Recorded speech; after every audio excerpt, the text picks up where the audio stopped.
Chapter 11. But Julie does not understand. Thanks for the advance notice, she says. If I'd known earlier, I'd have told you, I say. Everything is unexpected with you lately, she says. Don't I always tell you when I know I've got trips coming up? She fidgets next to the bedroom door. I'm packing an overnight bag which lies open on the bed. We're alone. Sharon is down the street at a friend's house, and Davy is at band practice. When is this going to end? She asks. I stop midway through taking some underwear from a drawer. I'm getting irritated by the questions because we just went over the whole thing 5 minutes ago. Why is it so hard for her to understand? Julie, I don't know. I say. I've got a lot of problems to solve. More fidgeting. She doesn't like it. It occurs to me that maybe she doesn't trust me or something. Hey, I'll call you as soon as I get to New York, I tell her. Okay. She turns as if she might walk out of the room. Fine. Call, she says, but I might not be here. I stop again. What do you mean by that? I might be out someplace, she says. Oh, I say. Well, I guess I'll have to take my chances. I guess you will, she says, furious now, on her way out the door. I grab an extra shirt and slam the drawer shut. When I finish packing, I go looking for her. I find her in the living room. She stands by the window, biting the end of her thumb. I take her hand and kiss the thumb. Then I try to hug her. Listen, I know I've been undependable lately, I say. But this is important. It's for the plant. She shakes her head, pulls away. I follow her into the kitchen. She stands with her back to me. Everything is for your job, she says. It's all you think about. I can't even count on you for dinner. And the kids are asking me why you're like this. There is a tear forming in the corner of her eye. I reach to wipe it away, but she brushes my hand aside. No, she says. Just go catch your plane to wherever it is you're going. Julie. She walks past me. Julie, this is not fair. I yell at her. She turns to me. That's right, she says. You are not being fair. To me or to your children. She goes upstairs without looking back.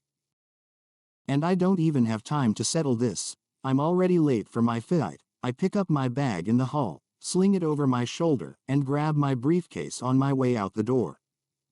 At 7:10 the next morning, I'm waiting in the hotel lobby for Jonah. He's a few minutes late, but that's not what's on my mind as I pace the carpeted floor. I'm thinking about Julie. I'm worried about her, about us. After I checked into my room last night, I tried to call home. No answer. Not even one of the kids picked up the phone. I walked around the room for half an hour, kicked a few things, and tried calling again. Still no answer. From then until 2 in the morning, I dialed the number every 15 minutes. Nobody home.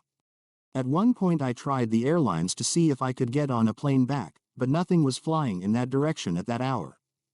I finally fell asleep. My wake-up call got me out of bed at 6 o'clock. I tried the number twice before I left my room this morning. The second time, I let it ring for 5 minutes. Still no answer. Alex. I turn. Jonah is walking toward me.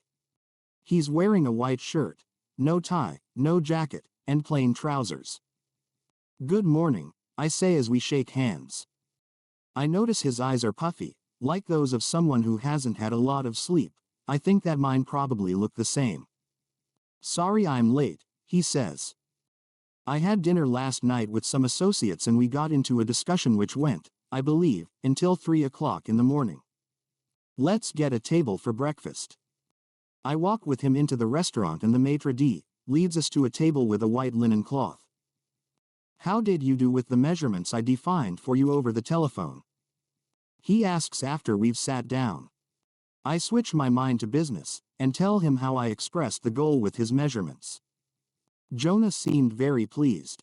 Excellent, he says. You have done very well. Well, thanks, but I'm afraid I need more than a goal and some measurements to save my plant. To save your plant? He asks. I say, well, yes, that's why I'm here. I mean, I didn't just call you to talk philosophy. He smiles. No, I didn't think you tracked me down purely for the love of truth. Okay, Alex, tell me what's going on. This is confidential, I say to him. Then I explain the situation with the plant and the 3-month deadline before it gets closed. Jonah listens attentively. When I've finished, he sits back. What do you expect from me? He asks. I don't know if there is one, but I'd like you to help me find the answer that will let me keep my plant alive and my people working, I say. Jonah looks away for a moment. I'll tell you my problem, he says. I have an unbelievable schedule. That's why we're meeting at this ungodly hour, incidentally. With the commitments I already have, there is no way I can spend the time to do all the things you probably would expect from a consultant. I sigh, very disappointed. I say, okay, if you're too busy, wait, I'm not finished, he says. That doesn't mean you can't save your plant. I don't have time to solve your problems for you. But that wouldn't be the best thing for you anyway, what do you mean? I interrupt. Jonah holds up his hands. Let me finish. He says. From what I've heard, I think you can solve your own problems. What I will do is give you some basic rules to apply. If you and your people follow them intelligently, I think you will save your plant. Fair enough. But, Jonah, we've only got 3 months, I say. He nods impatiently. I know, he says.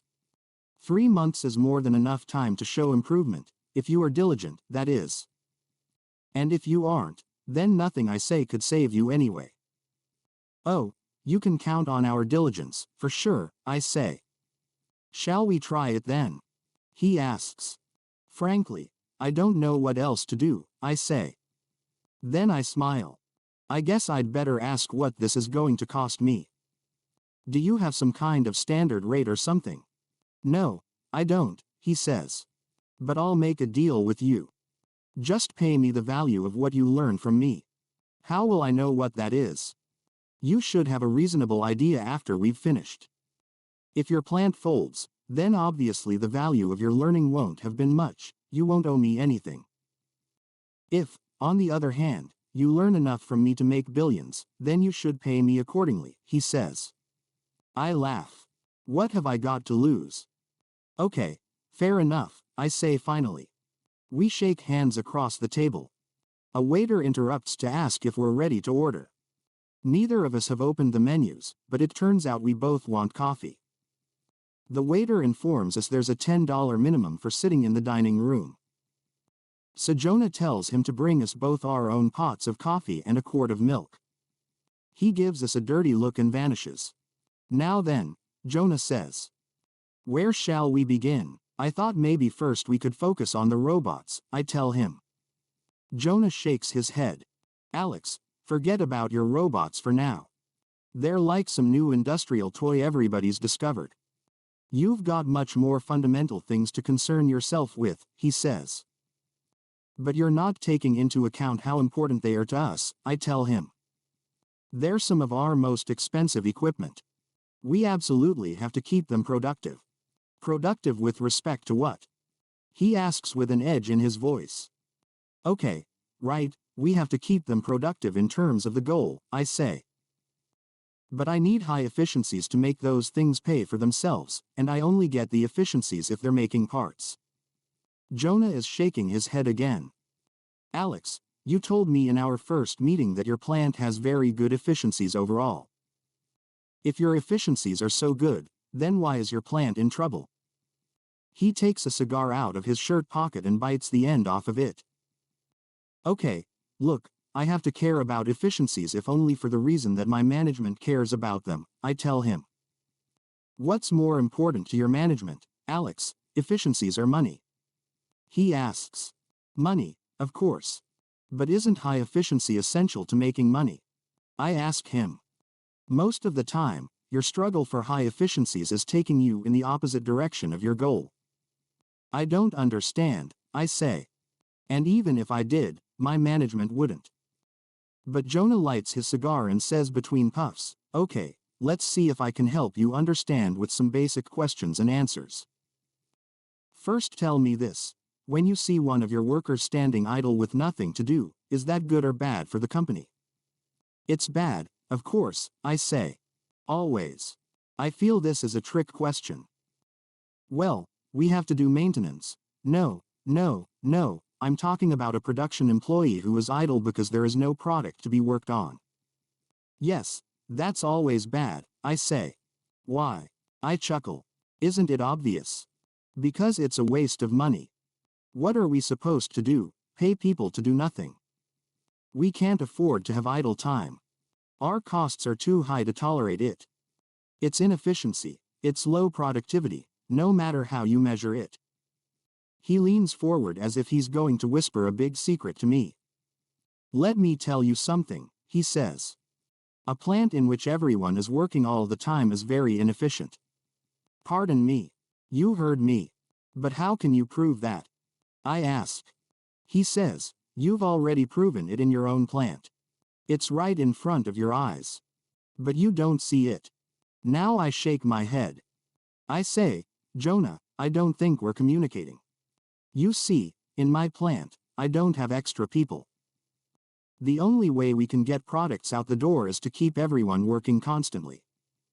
Tell me, Alex, do you have excess inventories in your plant? He asks. Yes, we do, I say. Do you have a lot of excess inventories? Well, yes. Do you have a lot of excess inventories? Yeah, okay, we do have a lot of excess, but what's the point? Do you realize that the only way you can create excess inventories is by having excess manpower? He says. I think about it. After a minute, I have to conclude he's right. Machines don't set up and run themselves. People had to create the excess inventory. What are you suggesting I do? I ask. Lay off more people. I'm practically down to a skeleton force now. No, I'm not suggesting that you lay off more people. But I am suggesting that you question how you are managing the capacity of your plant. And let me tell you, it is not according to the goal. Between us, the waiter sets down 2 elegant silver pots with steam coming out of their spouts. He puts out a pitcher of cream and pours the coffee. While he does this, I find myself staring toward the window. After a few seconds, I feel Jonah reach over and touch my sleeve. Here's what's happening, he says. Out there in the world at large, you've got a market demand for so much of whatever it is you're producing. And inside your company, you've got so many resources, each of which has so much capacity to fill that demand. Now, before I go on, do you know what I mean by a balanced plant? You mean balancing a production line? I ask. He says, a balanced plant is essentially what every manufacturing manager in the whole Western world has struggled to achieve. It's a plant where the capacity of each and every resource is balanced exactly with demand from the market. Do you know why managers try to do this? I tell him, well, because if we don't have enough capacity, we're cheating ourselves out of potential throughput. And if we have more than enough capacity, we're wasting money. We're missing an opportunity to reduce operational expense. Yes, that's exactly what everybody thinks, says Jonah. And the tendency for most managers is to trim capacity wherever they can, so no resource is idle, and everybody has something to work on. Yeah, sure, I know what you're talking about, I say. We do that at our plant.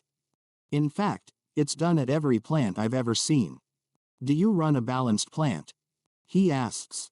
Well, it's as balanced as we can make it. Of course, we've got some machines sitting idle, but generally that's just outdated equipment. As for people, we've trimmed our capacity as much as we can, I explain. But nobody ever runs a perfectly balanced plant.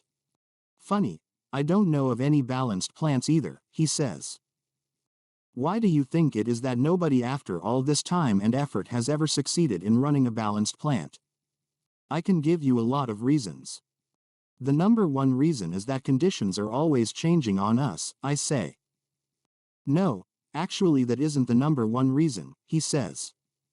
Sure it is.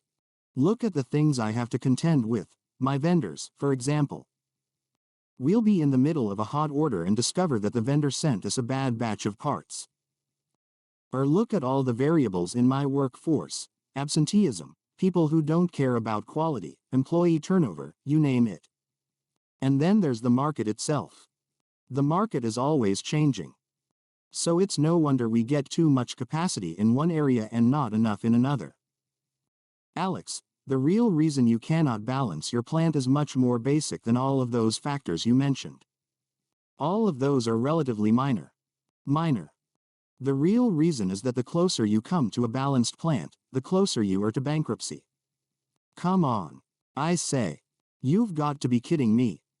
Look at this obsession with trimming capacity in terms of the goal, he says. When you lay off people, do you increase sales? No, of course not, I say. Do you reduce your inventory? He asks. No, not by cutting people, I say. What we do by laying off workers is cut our expenses. Yes, exactly, Jonah says. You improve only one measurement, operational expense. Isn't that enough? Alex, the goal is not to reduce operational expense by itself. The goal is not to improve one measurement in isolation. The goal is to reduce operational expense and reduce inventory while simultaneously increasing throughput, says Jonah. Fine. I agree with that, I say. But if we reduce expenses, and inventory and throughput stay the same, aren't we better off? Yes, if you do not increase inventory and/or reduce throughput, he says. Okay, right. But balancing capacity doesn't affect either one, I say. Oh, it doesn't. How do you know that? We just said. I didn't say anything of the sort. I asked you.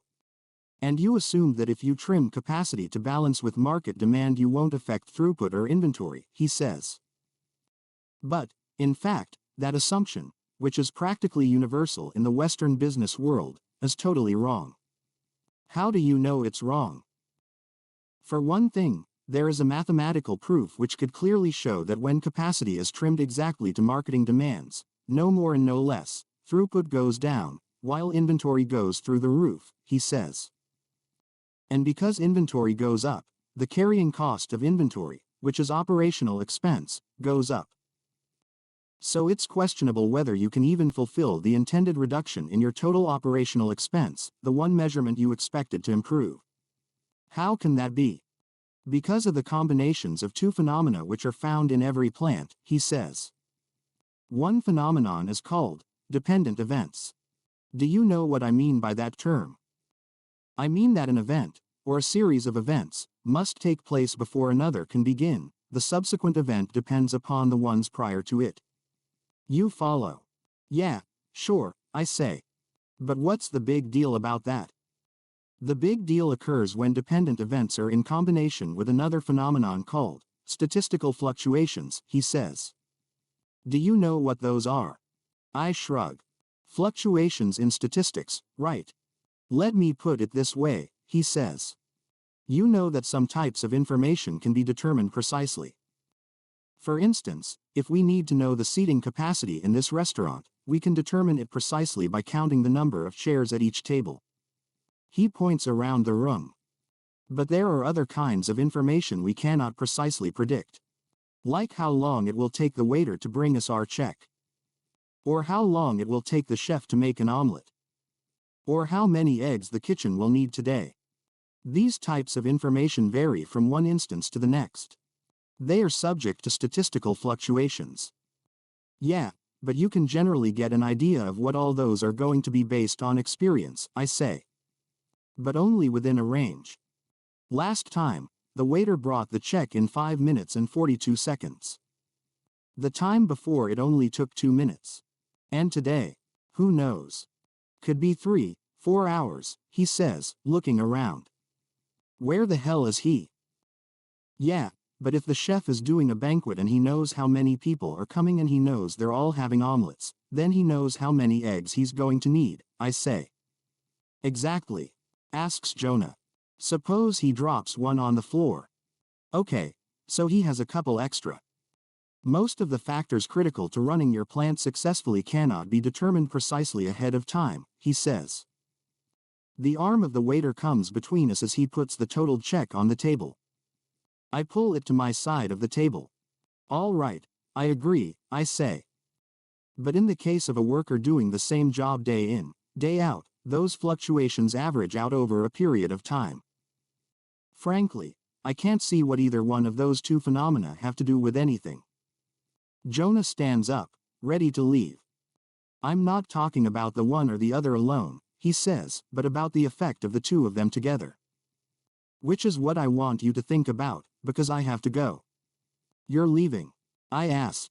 I have to, he says. Jonah, you can't just run off like this. There are clients waiting for me, he says. Jonah, I don't have time for riddles. I need answers, I tell him. He puts his hand on my arm. Alex, if I simply told you what to do, ultimately you would fail.